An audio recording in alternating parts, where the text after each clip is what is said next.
If I could get everyone to take a seat, we're going to begin the program, please. If I could have everyone's attention. Thank you. Thank you very much. I'd like to welcome all of you for being here, and thank you so much for being here. I'm Ray Dillon, retired president and CEO of Deltic Timber Corporation, and I'm fortunate to be a board member of Economics Arkansas and the Economics Arkansas Foundation.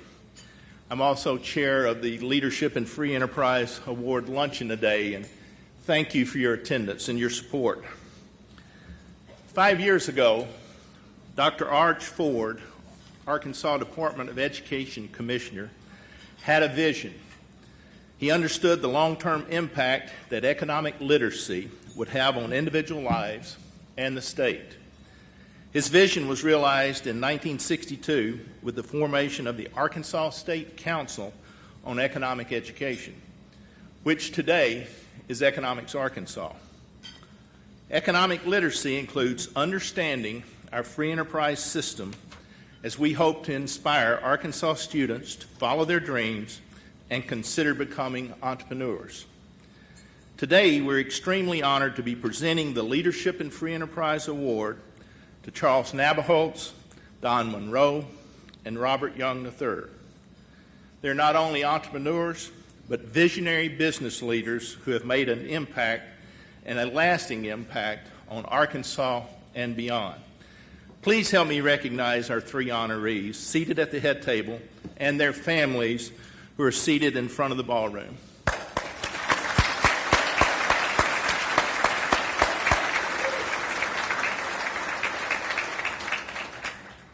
It's now my pleasure to introduce to you the rest of the head table.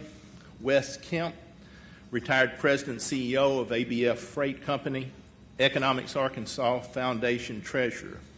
Bruce Munro, president and CEO, Munro and Company, Arkansas Economics Board member. I have to mention today Bob Hamilton, who is the chair of Economics Arkansas Board, couldn't be with us today because of recent surgery. And last but not least, as everyone knows, Sue Owens. Sue is our executive director of Economics Arkansas, and Sue, we're so proud of all you do.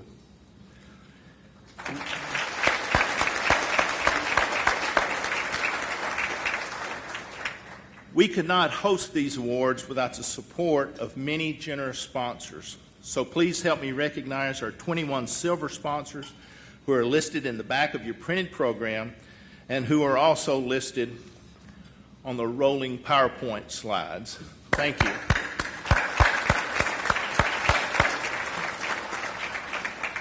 We also want to thank our gold sponsors.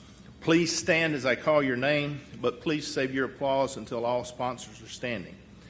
Arkansas Blue Cross Blue Shield, Entergy, Eric, Rob, and Isaac, Merrill Lynch Wealth Management, Morgan Stanley Wealth Management, the Morris Foundation, Oaklawn Gaming and Racing, Risk Services of Arkansas, and Tipton Hurst, who could not be with us today. Please give all of our gold sponsors a round of applause.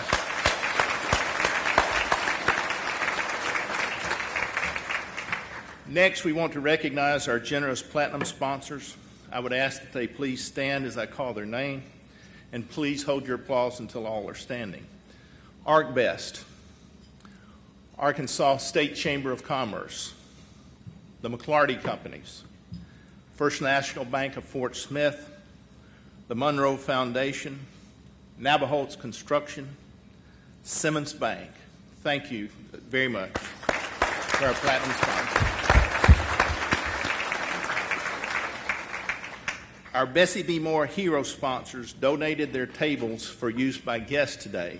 These generous sponsors are Arkansas Business and Lisanne Rockefeller. Please give our Bessie B. Moore Hero sponsors a round of applause.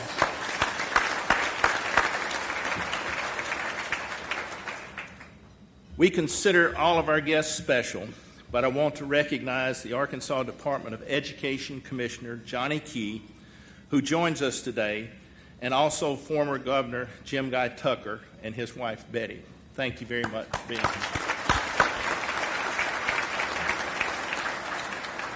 In addition, Joining us today is Joe Ford, son of Dr. Arch Ford, who was the founder of Economics Arkansas. Joe, thank you so much for being here today.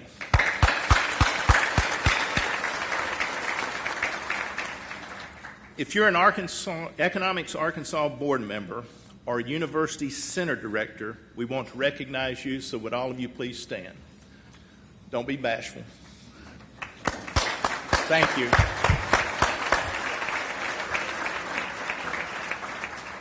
There are 4 board members with us today who have served longer than 25 years, and these special individuals have been designated as lifetime board members for a lifetime of dedicated service to our mission. They are David Walt, 27 years, please stand.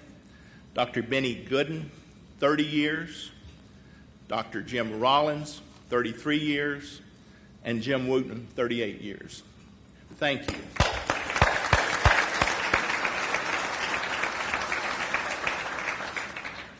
Economics Arkansas Lifetime Achievement recipients here today are Bruce Vick, please stand. Stanley Wells.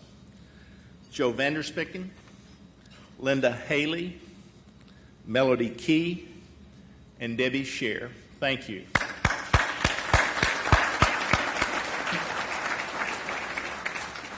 Economics Arkansas serves teachers and students in both public and independent pre-K through 12 schools across the state.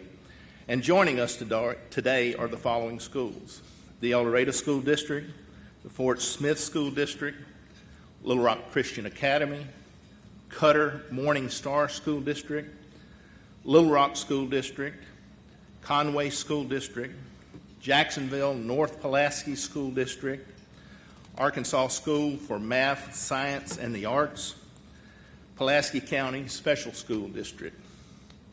And finally, I would like to recognize the Economics Arkansas staff and the many volunteers helping us today. Please stand, staff and volunteers. Thank you.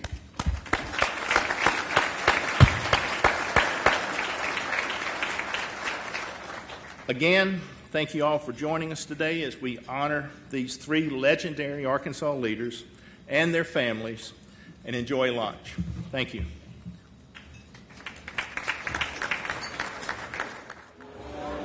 Good afternoon. Good afternoon. I know that some of you are, please continue eating. We've got some entrees still being served, but we're going to go ahead and get started. So I hope you're enjoying your lunch today. In case you're wondering why there's an Arkansas Business Magazine on your seat, it's because they're one of our major sponsors, and in next Monday's edition will be a wonderful thank you ad to all of our sponsors. So be looking for your Arkansas business next Monday. Good afternoon. I'm Sue Owens, Executive Director of Economics Arkansas, and it truly has been an honor for me to serve as Executive Director for the past 13 years, 13 years of our 55-year history. I would like to extend my deepest thanks to our honorees for allowing us to recognize them today. And I also want to extend my gratitude to all of our generous sponsors. By supporting this event, you're helping Economics Arkansas provide pre through K-12 teachers the materials and training that they need to integrate real-life economics into the classroom. My heartfelt gratitude goes towards Ray Dillon, our Life Committee Chair, and all the board members who were served on the committee or who sold tables. So please stand and be recognized because you helped us meet our goal of $100,000 for this event.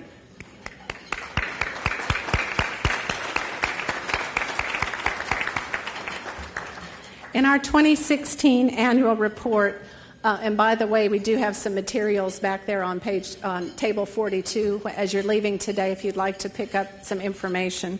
But in that annual report, there is a quote by Rob Clinton, who's the former director of the Colorado Council on Economic Education, and I want to share that. He states, "In the United States, each person has the freedom to participate in our market economy and chart a unique course for his or her own life. Economic education is critical in our schools because it equips young people with the essential decision-making skills to exercise the economic freedom that this country provides. Arkansas students do have the freedom to live the life of their dreams, but it's up to us to give them the skills to do so. Students who are economically or financially illiterate will be very poorly equipped to actively participate in our market economy.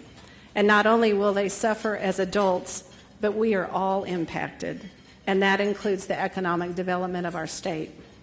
The real-life economic concepts that we want students to learn include teaching them how to make wise decisions by evaluating the costs and benefits of each choice and the consequences of each decision. It's learning to invest in our human capital to become an asset for a market economy. It's learning personal finance concepts to be able to manage our assets wisely. And real-life economics also helps students learn how both the global economy and our free enterprise system works in this country. I connect to this mission in a personal way. Sorry.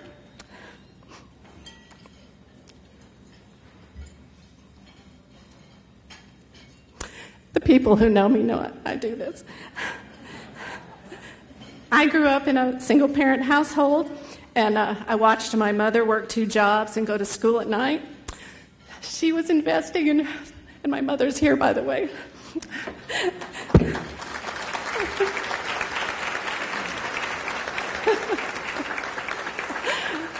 She just moved here from California, so this is the first event she's been to, and I'm so delighted she's here. But she was investing in her human capital to improve herself and to improve the economic well-being of our household. There wasn't enough money for me to attend college, so I started a career in banking when I was 19. And after 20 years, I moved up the ladder into management, but my ability was limited without further higher education. And I also tried to apply for jobs outside of banking, but my efforts were met with numerous rejection letters. My human capital was lacking this vital credential. It was challenging to work full-time and go to school at night, but I knew that investing in myself would be the ticket to expanded job opportunities, as it was for my mother. So it took me 10 years attending school part-time at night, and I finally graduated, and 1 year after I graduated, I became director here at Economics Arkansas. So I truly get why our mission is so important.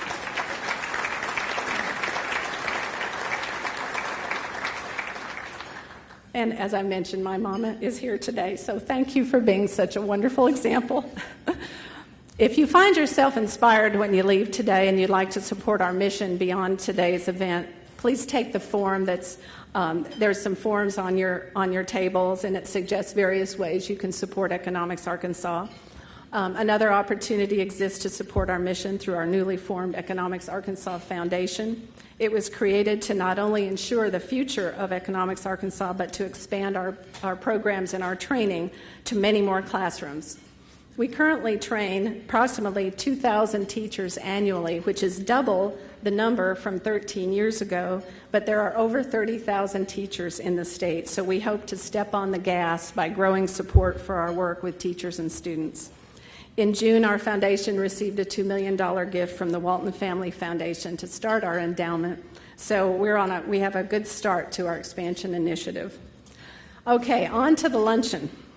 We commissioned students from around several communities around the state to create the Life Award that's being presented to our honorees this year.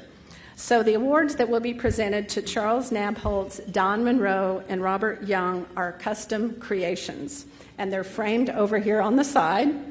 So I want to recognize, joining us this year, if they'll just stand, from Barton Junior High at the El Dorado School District is talented educator Helene Lambert with her aspiring student artists Rosa Galindo, Casey Dumas, and Aubrey Marks. If y'all want to just stand and be recognized, they're going to come up here later.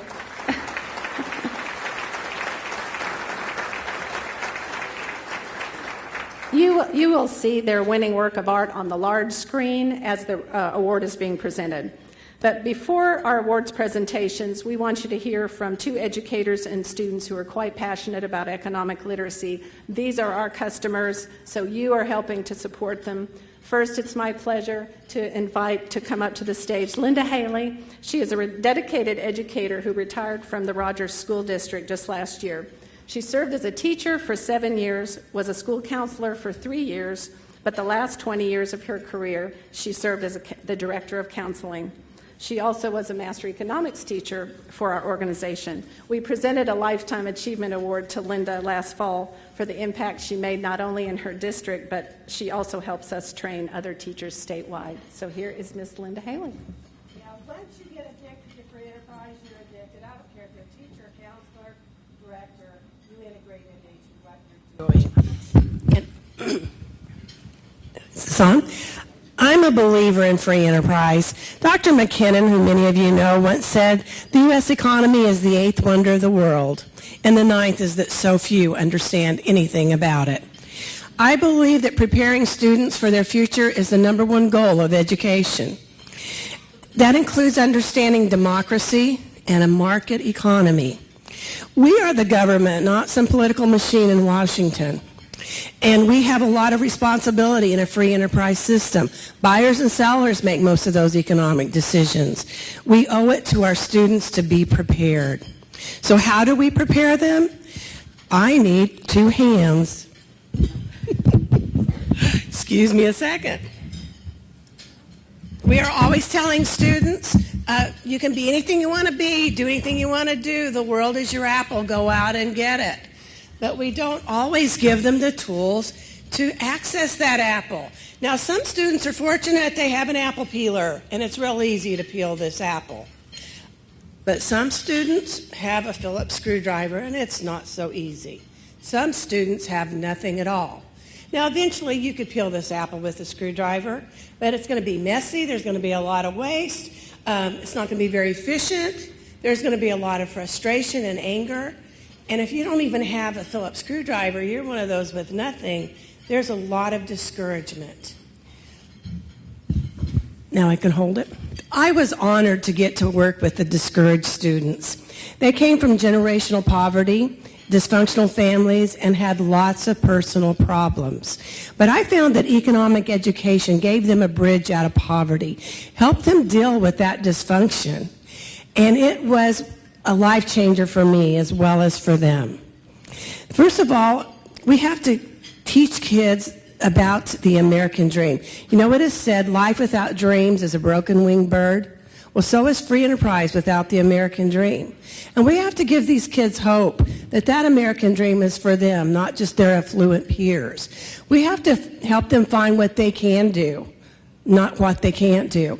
I'm reminded of 2 twins that came to our school because they could not pass their end-of-course exams. I worked at an alternative school for 20 years. And so they came to our school hopefully to get some skills and graduate. But you know what they could do was applied math. They participated in the very first Christmas Bazaar that we did as one of my projects, learning projects. And they borrowed the money to go buy the fabric, came from very poor background, borrowed the money, bought the fabric and the pattern, figured out how to cut it with the least amount of waste and what to stuff it with, and they made these gorgeous fleece neck warmers with athletic logos on them. They were our top producers. Those kids made close to $500 at our Christmas Bazaar, selling those and taking orders. Now, I'm going to tell you, they did not go on to make neck warmers for a living. But they did go on into manufacturing.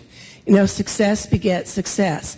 And when we bring things back to America to produce, we're going to need good people in manufacturing. We also have to teach them how to invest in their human capital. Good decision-making skills, like was read a while ago.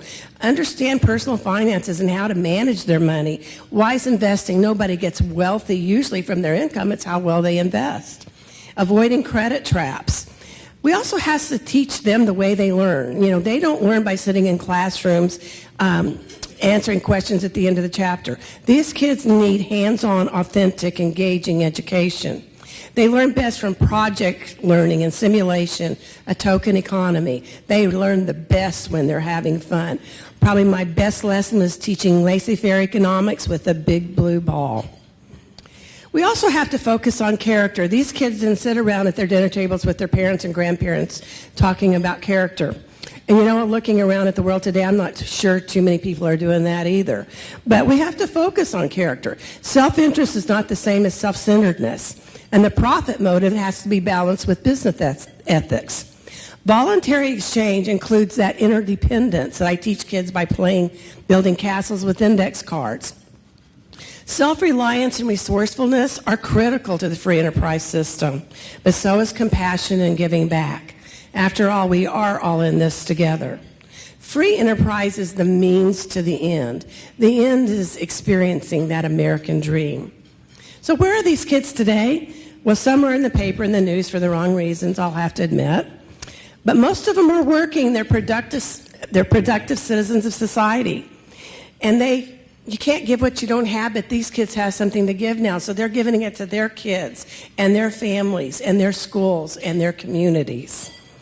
I thank God for these kids, especially when I walk into a cafe that one of my students is an entrepreneur, or get my car fixed at a shop that one of my students owns now. When I do that, I thank God for them. And I thank God for the American dream. And I thank God for the nation that had the courage to dream it. I'm going to share a story real quick about a couple named Manny and Priscilla who came to our alternative school. They were a couple and they had a young baby. They came from abject poverty, both sides of the family. And, of course, every year at Christmas, I try to get sponsors for them and the baby. But they were the last year they were there, they participated in our Christmas Bazaar, and they didn't make $500, but they made about $200 or $300 at the Christmas Bazaar. By the way, that's where kids made things and sold it and got to keep the money. And after Christmas, she came back to me, and she said, Linda, I want to thank you so much or Mrs. Haley, I want to thank you so much for all the help you gave us getting sponsors for Christmas. But I got to tell you, this year when we took that money that we made ourselves, making things with our own hands, and we got to go shop, and I'm so glad Sue cried so I won't feel so bad by choking up.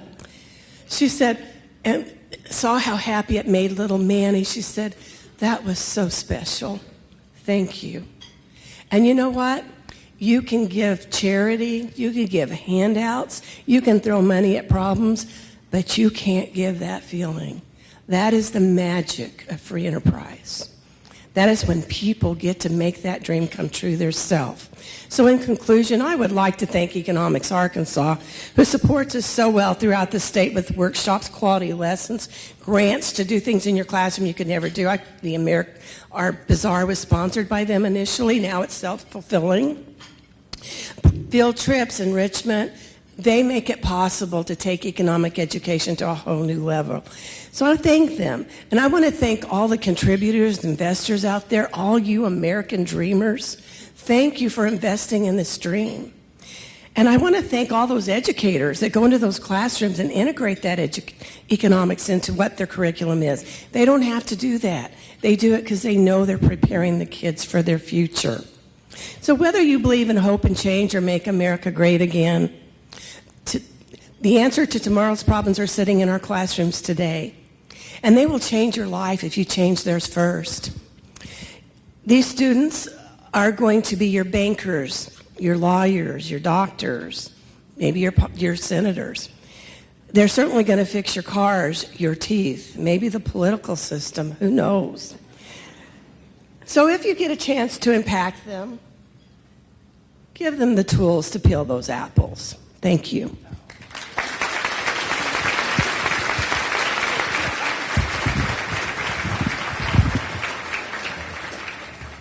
Thank you, Linda.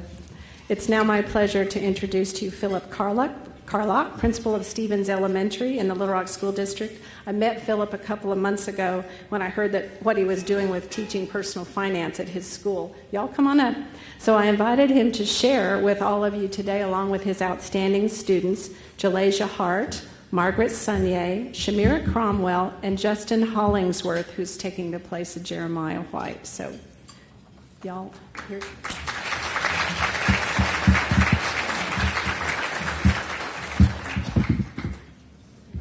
Good afternoon, ladies and gentlemen.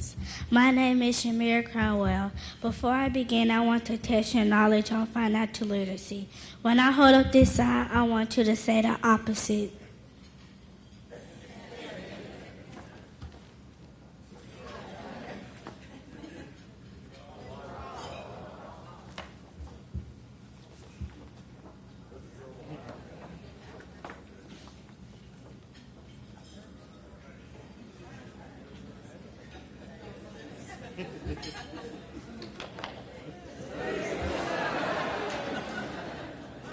Wow, I'm impressed. You guys know a lot about financial literacy.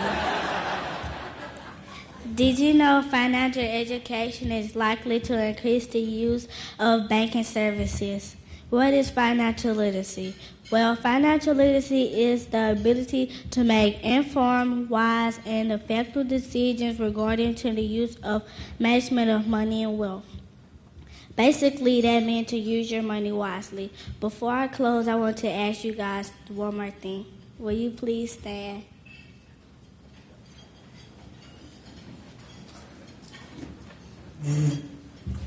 Now clap your hands. Now stop. Thank you. Now I can tell everyone I got a standing ovation for my speech.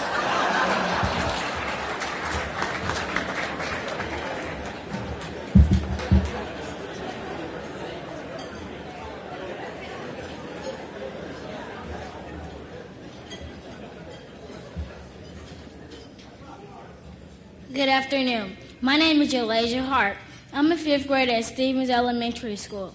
I'm so glad to be here. At Stevens, I've learned the importance of saving money.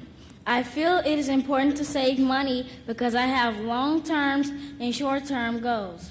My short-term goal is to buy my mom an iRobot vacuum for Mother's Day.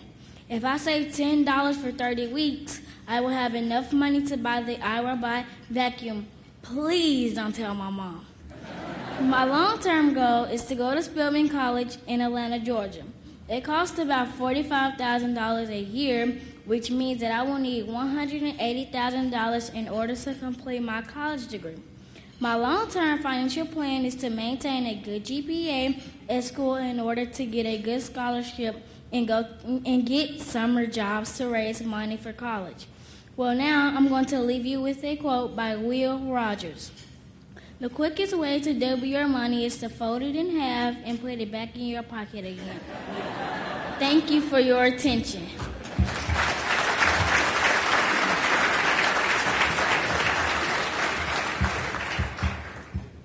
First, I want to say I'm glad to be here. And good morning, ladies and gentlemen. My name is Justin Hollingsworth, and I go to Stevens Elementary School. I am in the 5th grade. Today, I'm going to be telling you about budget. Well, what is budget? Does anybody know? A budget is the estimate of income and expenditure for a set period of time. If you didn't understand that, then budget means how you spend your money. For example, at Stevens, we have a bank and we have start coins. You can either spend your money at the Starbucks store or at the arcade. You can even get your nails done or get a haircut. To give you a visual, here's my monthly budget.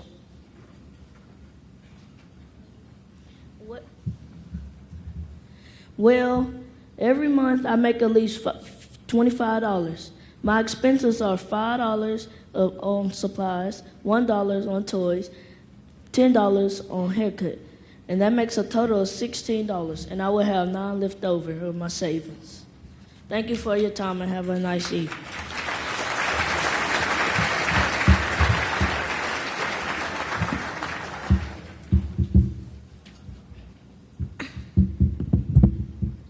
Hi, I'm Margaret Saunier. I am a student at the magnificent Stevens Elementary School. I am happy to have this opportunity to talk to you all about my life-changing experience working at Stevens Elementary's bank. I am so thankful that First Security has partnered up with our school. Being a teller at our bank has awarded me with knowledge and skills that I will never forget. I have become more aware of financial literacy since I have been partnered up with Miss Andrea Lewis and several other bright people at First Security Bank and Stevens Elementary. I have learned how to save money in order to fulfill my short-term and long-term goal, which are saving money for college, which is my long-term goal, and saving money for a video game, which is my short-term goal. I also am a better position to help other children and adults be more aware about saving, spending, and depositing money. I am even able to write out deposit slips. Come on, you gotta give me some credit for that. I mean, I'm only 10 years old. Isn't this incredible? Thank you for giving me the opportunity to talk to you about my life-changing experience while working at Stevens Elementary's bank. And maybe one day after I graduate from college, I'll be able to return the favor by teaching kids and other people about financial literacy. Thank you.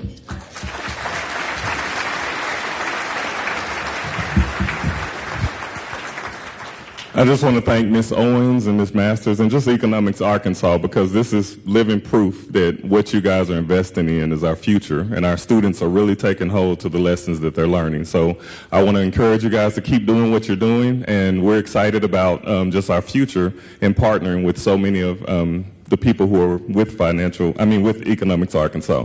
So thank you again, and like I said, the kids have already said way more than I could possibly say, so I appreciate your time.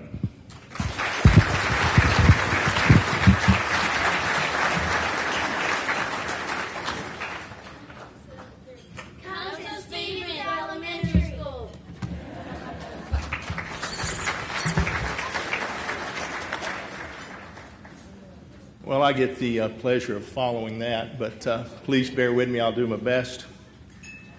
Today, it is my honor to introduce Charles Nabholz. And I don't mean this as a cliche. I've known Charlie for many years throughout our mutual service on several nonprofit boards of directors and through business relationships as contractor and client. If I had to sum him up in just a word or two, which is impossible, but I'll try, I'd say he is a thoroughly decent, good man. When I think about his character, his commitment and dedication to his employees, his customers, his family, his community, his church, and his contributions to our state on so many levels, I can't help but smile in appreciation and admiration. And it was not privilege or pure luck that made him the man who is respected by so many, but determination, hard work, and an unwavering adherence to the highest moral and ethical standards. Charles was born in the mid-1930s as the youngest of 12 children on a farm just outside of Conway. Times were difficult. This was during the Great Depression and shortly before World War II. But I doubt that the Charles I know ever complained. Instead, he went to work. Barely in his teens, he started helping out his brother Bob's in his budding construction business. He did cleanup, hauled 2x4s, and relished the occasional privilege of being allowed to nail down some subflooring or roof decking. As Charles later recalled, Bob's business almost started by accident. In 1949, Bob was building a house for his future bride when somebody made him an offer on the half-finished structure. Bob accepted it, using the profits to build more houses, and Nabholz Construction was born. I've often wondered what the future Mrs. Bob Nabholz said about her first home that never was, but that's the story for another day. Charles joined the family business full-time right after high school in 1954. In the many years since, he has been instrumental in expanding Nabholz Construction into Arkansas's largest commercial contractor today, with additional locations in 4 other states. Major projects include the multi-million-dollar Crystal Bridges Museum of American Art in Bentonville, the Arkansas Children's Hospital addition, the UAMS Institute on Aging, and the Southwest Power Pool campus in Little Rock. I'd like to focus on 2 elements of the company. The Nabholz logo is one. You'll see it here in just a moment. It features a shield with the word integrity. The same word is also emblazed on the employees' shirts and their hard hats. Integrity defines the Nabholz approach of how to do business, how to treat employees, vendors, customers, and how to deliver top-notch quality services and products on time and under budget, and still earn consistently healthy profits year after year and for decades. This is a beautiful and very important message, especially today. Let's face it, capitalism and the free market economy are having an image problem these days. Many Americans, especially younger ones, think that capitalism is corrupt, immoral, benefiting too few, and hurting too many. But Charles Nabholz is showing us a different way. He's showing us how to create growth, success, prosperity for many through ethical leadership and integrity, and how to use that wealth and influence to give back to the community and to make our world and our state a better place. Charlie, you truly serve as an inspiring example for me and current future entrepreneurs. The other point I'd like to make concerns Nabholz University. It's the company's formal in-house construction trades training program. Established in 1973 and approved by the U.S. Department of Labor, it has trained hundreds of craftsmen over the years. This training ensures the long-term consistency and quality of the work these craftsmen perform on the job site, and it also instills the company culture and values through its employees. Both outcomes support the Nabholz reputation for high standards, and here we have it again, integrity. Nabholz University, as well as the company's apprenticeship program, speaks volumes about Charles Nabholz's commitment to education. He not only supports the initial and continuing of his workforce, but also that of many Arkansas students. Conway residents have known about his generous contributions to their city's private and public schools, plus the University of Central Arkansas, Hendrix, and Central Baptist, and many others throughout our state. We are honored that Economics Arkansas is one of the educational organizations that Charles Nabholz has supported over the years, so thank you, Charlie. Students who master an understanding of economics, personal finance, entrepreneurship in school can apply this knowledge for success as they enter the workforce. Charles Nabholz has showed us how to seize upon opportunities in our free enterprise system to create the life of our dreams, all while building a better life for his family and the many Arkansans that he's touched. It is with my great pleasure and personal privilege that we recognize one of our state's great entrepreneurs, leaders, and philanthropists, Charles Nabholz. We'll see the video now.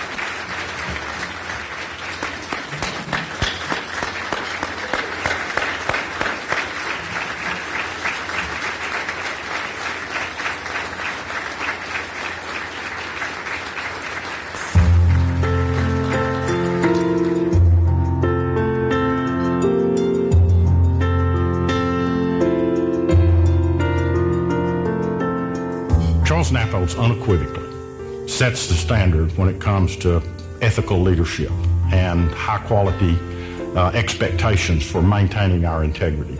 You'll hear words like a gentleman, very ethical, very committed. One of my favorite expressions is the world is run by the people that show up, and Charlie shows up. He's my key mentor, and I want to be like him when I grow up. That strength that he has is the real reason he's had the remarkable success he's had in both the corporate world and also in his family life. He's always there. He's committed. He's all in. He doesn't undertake a task until he's committed to it, that he's going to give it his all, and he's going to see it to the end. And that's what a true leader is.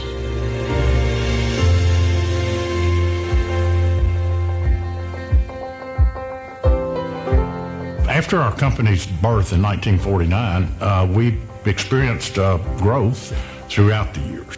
The company's growth has been centered around some very basic principles. One of those principles is ethical leadership and integrity.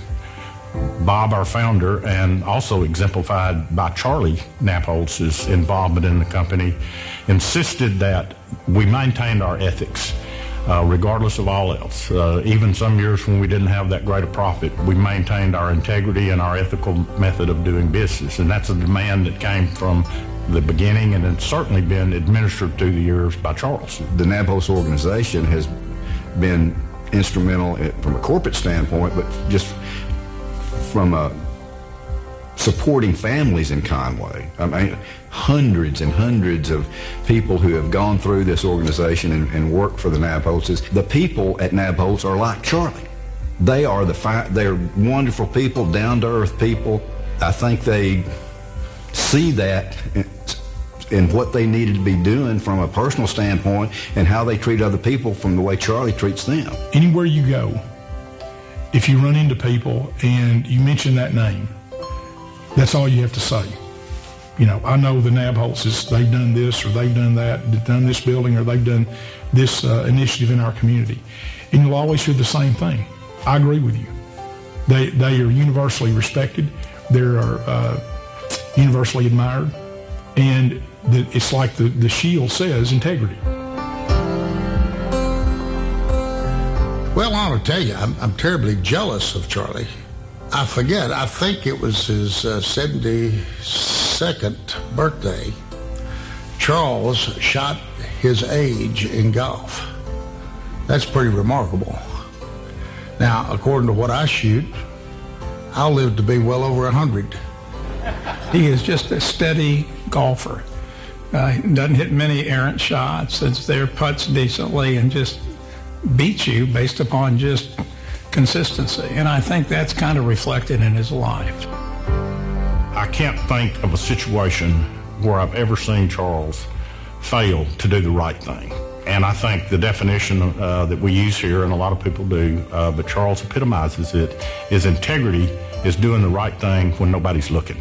They actually ran a university here that helped young men in their various fields of construction and to gain entry into that profession and mature over the years till they became master craftsmen. That shows their overall commitment to making their company better, to encouraging their employees and others to improve themselves. The day my dad passed away, Charlie Nabholz called me. The phone rang and I answered the phone. I said, hello. He said, hey, Luke, this is Charlie Nabholz. First of all, I wanted to tell you how incredibly sorry I am about the loss of your dad. He said, I think you know that I loved your dad. And I said, yeah, Charlie, I know, and he loved you back. And he said, but that's not the real reason for my call. He said, I want to explain something to you. And I said, yes, sir. And he said, the Nabholzes and the Gordys have had a long, close personal relationship for the last 45 years. And he said, you and I are going to keep that up. Do you understand me? I said, yes, sir. Once you've met Charles and you see what kind of person he is, both personally and professionally, you can't help but be inspired and know that it is critically important for our company to maintain the standards that he set.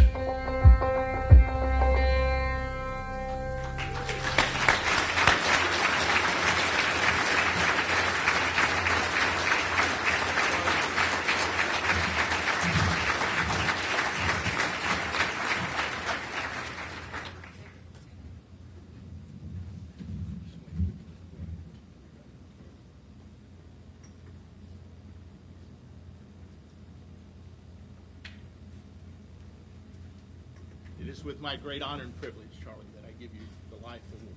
Thank you.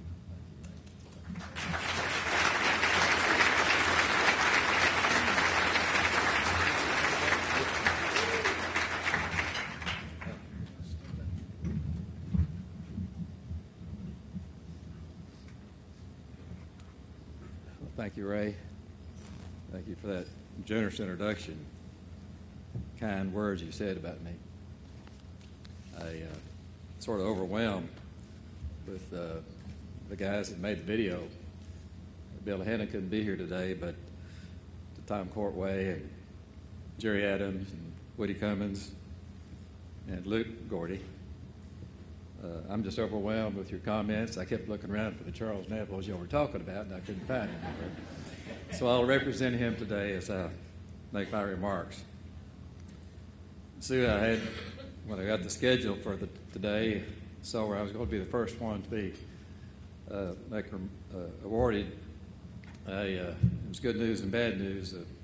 Bad news was I was going to be the first one, but the good news was I didn't have to follow Don Munro and Robert Young. I'm certainly honored to share the spotlight with those two gentlemen. They are the real icons and the real legends on this dais today. Your reputation as accomplished business leaders is outstanding, and you both certainly deserve to be recognized here today. I'm honored to be included in the long list of former honorees. Some of you are here today. I saw my good friend Joe Ford, who grew up in Conway, and glad to see you here today, Joe. I want to thank my family for being here at this table here. My wife Charlotte, Sarah, Gwen, Camilla, Steve, Joey, and Greg. And Luke, you're sitting at the table. I claim you as a family too. So I appreciate y'all being here. I might add that I mentioned Bessie Moore as the organizer of this institution, that my wife Charlotte had the privilege of serving many years with her on a statewide committee called the Committee of 100, which gave financial support to the Ozark Folk Cultural Center in Mountain View. And she really respected and understood Dr. Bessie Moore very well, and I did too. Understanding economics is such an important fabric of our society, and I appreciate Economics Arkansas helping to promote the understanding of economics throughout our school systems. Looking back on my life experience, I actually learned a lot about economics growing up on the farm. My mom and dad were farmers, and they raised 12 children on a small farm east of Conway.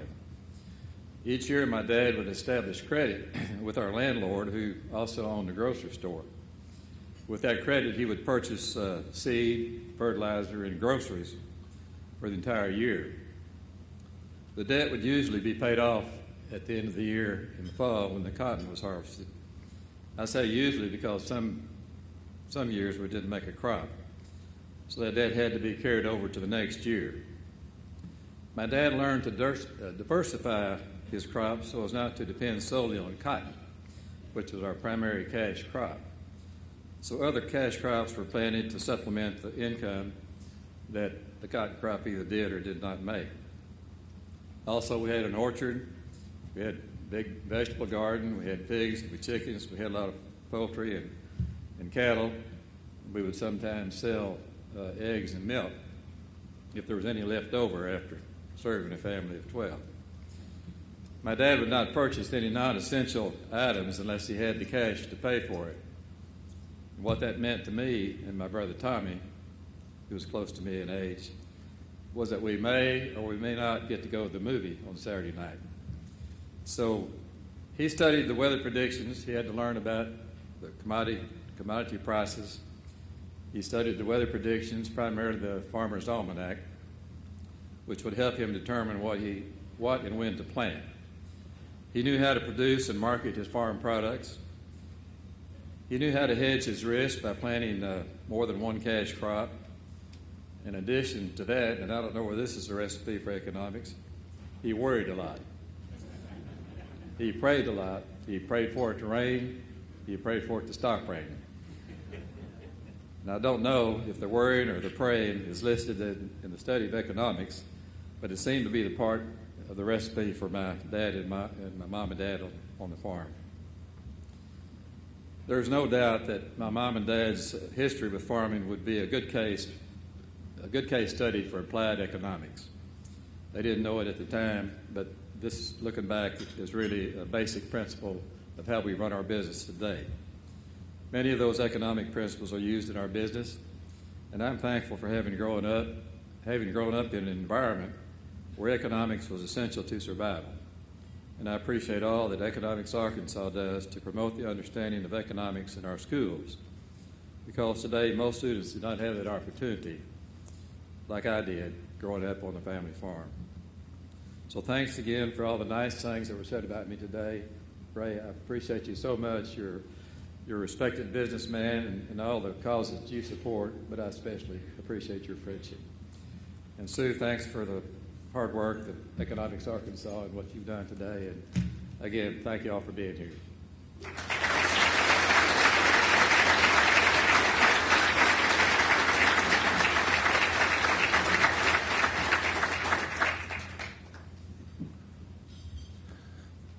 Hello, everyone. I'm Bruce Munro. It is my privilege as an Economic Arkansas board member and a son to introduce my father, Don. There are a lot of good things or great things I can say about Don, but we have a great video which includes many of his friends and his associates who I think will be able to do a better job talking about him than me, at least more believable. So I wanted to take this opportunity to do a couple things. I want to highlight his career in the shoe business at Munro & Company. And I also wanted to share a few observations about his leadership and his sometimes unique approach to leading. First of all, Don's career started in Arkansas in 1959 when he moved here to open a southern division of Connors Hoffman Footwear, which was a volume supplier to the likes of Sears and JCPenney. By the way, the average price of shoes, women's shoes sold at retail in that day was $4 a pair, just for a little perspective on things. In that day, 95% of the shoes sold in the U.S. were made in the U.S. In 1965, the company was purchased by Charles Nabholz of Nabholz Mineral. At that time, it was a top 50 corporation in the country. For those of you who may not have heard of Charles Nabholz, I should mention that he was the model for Goldfinger in Ian Fleming's James Bond books. Ignore the fact of what you heard about Goldfinger in those James Bond books and movies. They're not all true. As a matter of fact, according to Don, Charlie Nabholz was a great people person, and Don loved working for him. In 1972, Don bought the shoe factories from the Nabholz estate, and Munro & Company was formed and continued with a successful position in the volume shoe business in men's and women's up until the 80s. In the early 80s, Ronald Reagan vetoed a petition brought to the U.S. Congress by Don as chairman of the Footwear Industries of America, asking for some protection against the competition from imported footwear. With that veto, the floodgates were opened. And in a fairly short order, we saw a huge cross-section of domestic production disappear. But Munro & Company continued on into the future, into the 80s, thanks to the partnership of such companies as Walmart and Sam Walton, and his commitment to buying as domestic as possible. If he could buy domestic, he would buy domestic, if he could sell it successfully to the consumer. And quite frankly, he went out of his way for our company. I think one particular visit to a factory that's now owned by my brother Neil and his wife, Addison Footwear in Wynne, Arkansas, he came in toward the factory, found a pair of shoes he liked, and asked if he could have a pair. And when they brought him the pair of shoes, he tried them on, and he got out his pen and his checkbook and wrote a check for the shoes. He then announced that this was going to be known as the Sam shoe and brought it into, I think, 400 Walmart stores across the country. So, Don's relationships and his approach to business have served him well for many years. About that time, Don saw the writing on the wall when it came to volume shoe production in the U.S. So we started a brand of shoes called Munro, and that became the core business for Munro and is today. Today, about 1% of the shoes sold in the USA are made in the USA. When I said the floodgates opened, I mean it. I'm proud to say that Munro & Company is still part of that 1%. So, today, Munro & Company consists of first of all, we have 3 generations of Munro in the business, Munros. Secondly, we have 3 divisions. We have our Munro Shoe division, which focuses on sizes in which shoes made in the USA, 90% of which are made in the USA, or made or assembled in the USA, and selling for about $190 a pair. If you look at the inflation on that, you can understand the competitive disadvantage we're at. We also have an import division, and we supply a very notable retailer named Walmart, an imported boot, which is a long-standing business. It works well for both of us. We also distribute a brand of Spanish shoes into the U.S. market called Hispanitas, and they've become a very good partner to us, not only bringing business to our company, but also bringing technology and knowledge and to us as well. So that's what's happened with Munro & Company over the last, 60 years, roughly. So why is Munro & Company still here? In large part because of Don's leadership and the unique leadership style he has. It's a people business. He knows it, and he manages it that way every day. His several approaches that he uses that I find unique are, first of all, he leads by example, dedication, determination, hard work. Even today, he works a 6-day week these days. So, also, he leads through suggestion. I don't know if I've ever heard him give a directive to a family member or an employee in his career. Yet, we've been able to achieve a lot at Munro & Company over the years, and he's become a loved manager by many in our company. He makes suggestions to employees which empower them to make decisions, which in turn creates a buy-in, which in turn creates them acting as owners of the company, and we all care about our own. So it's been a great business approach, and it's worked wonderfully for him. He also leads through listening and accessibility. He's always had an open-door policy at Munro & Company, and anybody could walk in at any time with a complaint or with an idea, and they were always heard, and they were always treated like a member of the team. Also, Don always led through respect. Don treats everyone as an equal. No one is taken for granted, not just in our business, but anybody he meets, whether they be family, friends, or other associates. He knows if you respect others, they will respect you. Our employees like and love him. They want to work with him, and they trust him when he says, we need to change, and we need your help. I can't imagine working for a better leader than Don Munro, And it's been a pleasure for me for many years, as well as my family, my brother Neil, Martha Jane, sisters Molly, Christine, and now a third generation member. So we look forward to many more years. With that, if you don't mind rolling the video.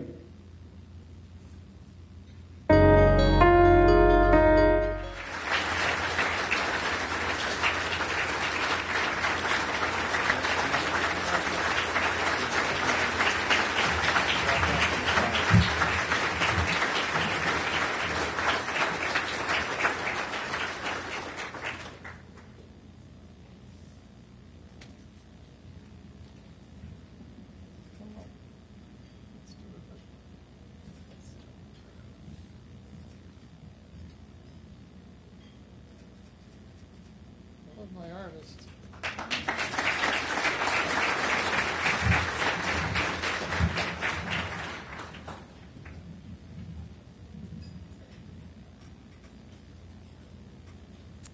Thank you, Bruce. I've been a little bit, as we say, puny lately, including my voice, so I hope you're able to hear me okay. Bruce, thank you for the introduction. You know, actually, Bruce is our CEO, so I report to him rather than the other way around. So he didn't have to say all those nice things. And I withdraw my threat to cut you out of the will.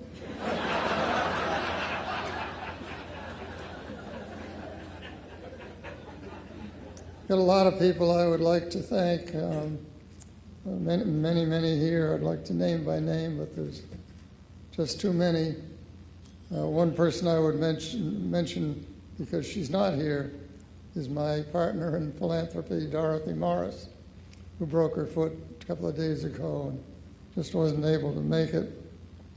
But she's been a great a guide to me, and we do a lot of things together. And one thing we do, and I should have said what a privilege it is to be associated with Robert and Charles, especially for me to follow Charles, because he's a person I would follow anywhere. We always, whatever he supports, you know, is a worthwhile cause and something you can support just without even knowing any more. So he has been a continuing inspiration.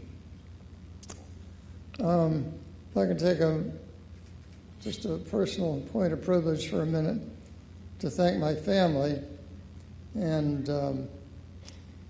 they can't all be here, but I have to tell you, they've always been supportive, but never more than the last week or so when I was having these little health problems, and they stuck with me and supported me, and there was one or two of them with me 24/7, and it meant a lot to me, and made me appreciate just being part of a family. And I consider mine a very extended family, because it's just, I guess you could say, doesn't know any bounds. Anyway, there's more to the point of why we're here. I can't really comment much other than my own personal experience, but I thought that might be relevant to what we do at Economics Arkansas. I was a child of the Depression, and that was a very important part of who I am, as it was to anybody that went through it.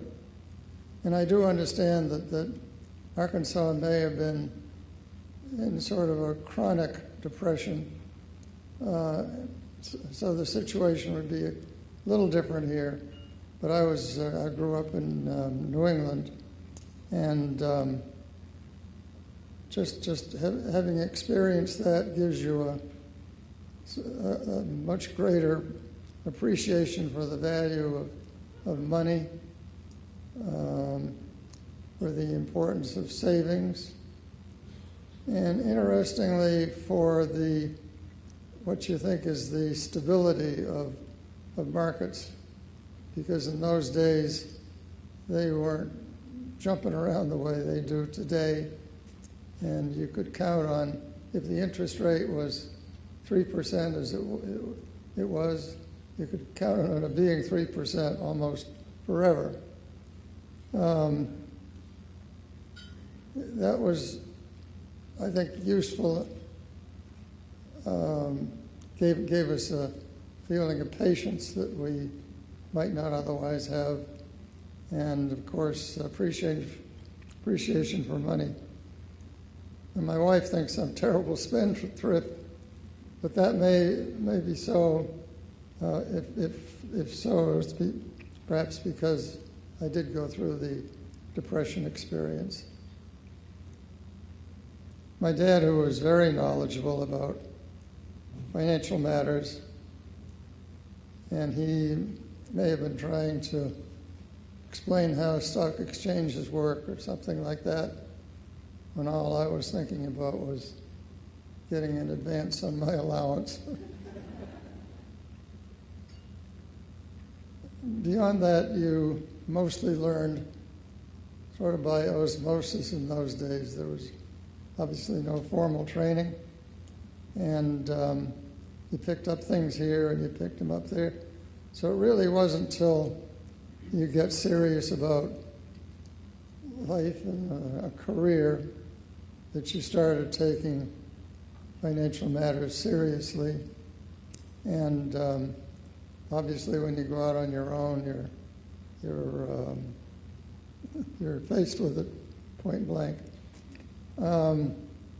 It works, it's useful, but there's no order or discipline to it, and that's exactly what is missing, and why the work of Economics Arkansas is so important and so deserving of your support.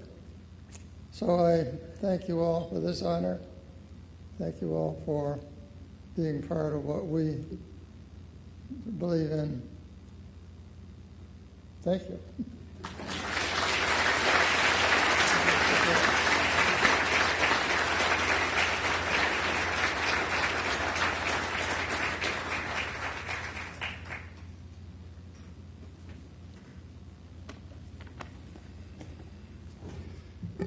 Good afternoon, everyone. I'm Wes Kemp. As Ray indicated earlier, I'm a member of the advisory and foundation boards for Economics Arkansas. I've been involved with the organization for about 10 years or so.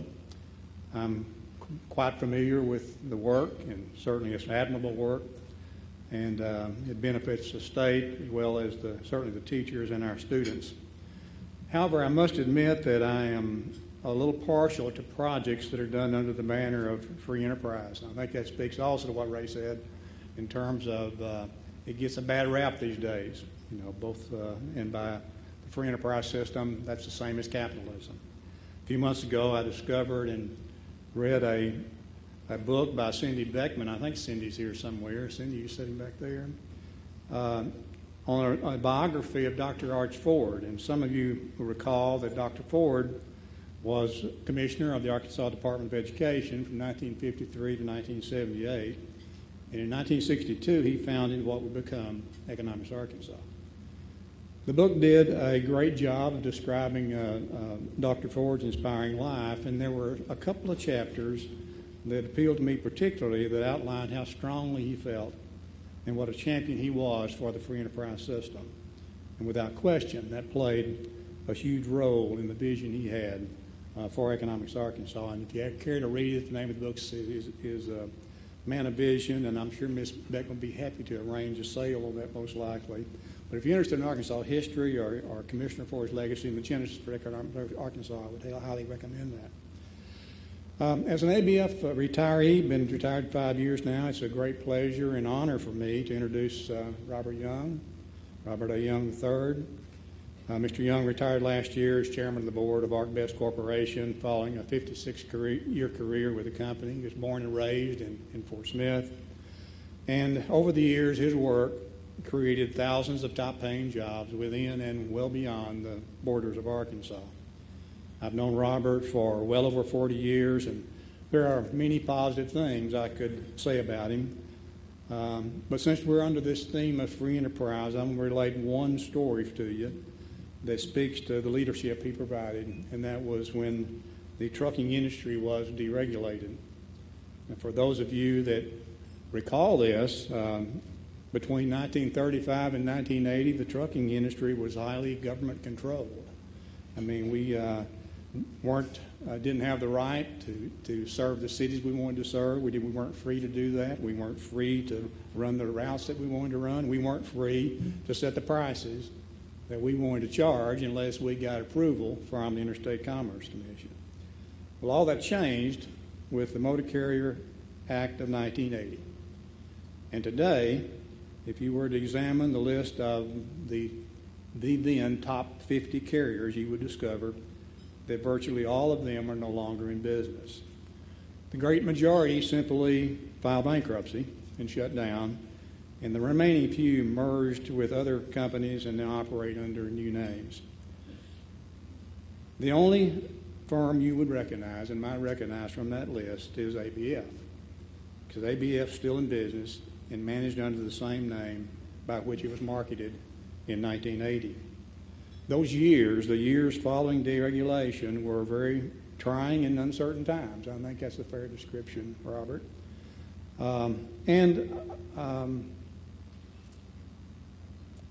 If it hadn't been, it wasn't a matter, the speculation, it wasn't a matter if companies were going to fail. It was really a matter of who would be next and when it would occur. And I have little doubt that had it not been for Robert's calm and steady hand, we could very well have been a group of those failed companies. We wouldn't be up here this morning necessarily. And so it's the thing about Robert, when you ask him, what was our secret, how we avoided that, he was a very modest person, and I expect he'd probably tell you that it's because we were lucky. And I can remember a couple of lucky times, Robert. We probably couldn't explain it any other way, but that's the way he does it. But when a company prospers at the same time literally dozens of competitors fail, there's more in play than just luck. It took about 15 years, I would say, maybe, for the industry to shake out. And after the dust settled, ABF had prospered and grown and was 8 times larger than it was before that period began. And Robert deserves the lion's share of the credit for that achievement. Robert is a true entrepreneur, in my opinion. And what I mean by that, he has that gift of vision, the vision to see the unseen and see how things will play out. And he saw that for us.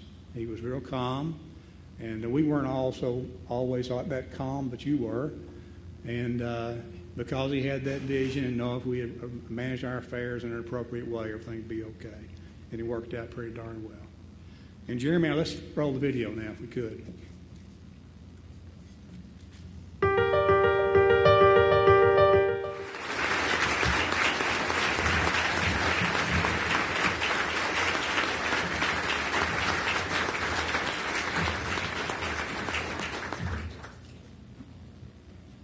Robert, on behalf of Economics of Arkansas and the artists that drew this, present you this.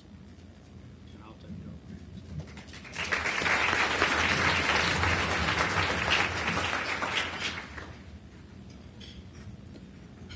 When I was thinking about today, I didn't know exactly how much time I was going to have, so I wrote 2 speeches, the long one and a short one.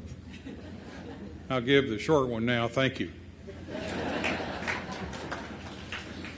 Looks like I've got a little more time, so I'll give the long speech. That's thank you very much. I don't deserve this award, but I've got some arthritis, and I don't deserve that either, so I decided to go ahead and accept it. Economics Arkansas, I think, is doing a wonderful thing. If they can help the teachers, give the teachers what they need to teach personal finance, the kids need to know how to set up a budget and how to save money and that sort of thing. That's something they'll use all their lives, and that's so important. And then some instruction on what our economy is, what capitalism is, You know, capitalism has been mentioned earlier. Sometimes people put it down, and it's amusing to me when they put it down because they participated in it every day.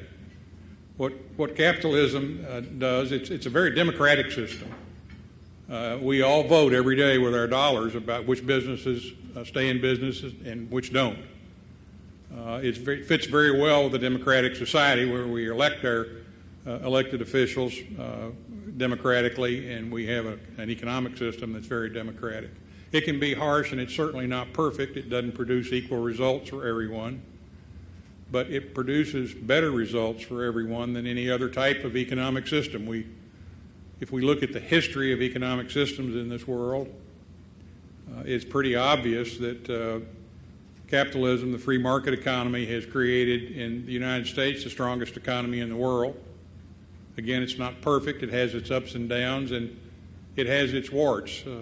For instance, we don't want monopolies in a free market economy, and the government steps in and regulates monopolies, and that's a good thing. The government also actually sets up monopolies when you think about it. Copyrights stop somebody from taking your work and selling it, and I think that's a good thing that the government does. Same thing be true with patents, obviously. You know, when we look at poverty around the world, it's a very relative thing.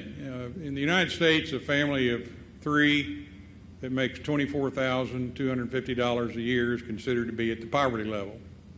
And I certainly wouldn't want to live on that. Everybody wants to do better than that. But if you go to developing countries around the world, that would be a near fortune, $24,250 a year. So it's a relative thing around the world, and what history has shown is that the free market does the best, produces the best results, not without its warts and not without its ups and downs, but better by far than any other economic system that's been around. And you can look at what happened in the Soviet Union with socialism. It finally failed. It failed of its own weight. You can see more recently what's going on in Venezuela with socialism. The economy is a shambles, no food on the shelves when you go in the grocery stores, et cetera. So I think what we have needs to be taught to our kids so they understand why we have the prosperity we have in this country. You know, another word for capitalism or capital is savings. That's all capital is, it's savings. We take our savings and start a new business. You know, the Hewlett-Packard story of starting off in a garage and ending up a multi-billion-dollar company. They use their credit card today to start a new business. The capitalism works, and it works because we all vote every day, every one of us, with our dollars as to who wins and who loses in the economic marketplace. Produces great results, and it's something that makes me very proud to accept this honor I'm very happy and proud to accept this honor from an institution that I think so much of. And what it's doing for the teachers and then the kids in this state is wonderful and something that needs to be promoted. And I'm glad to be here for that reason, and I'll give the long speech again. Thank you very much.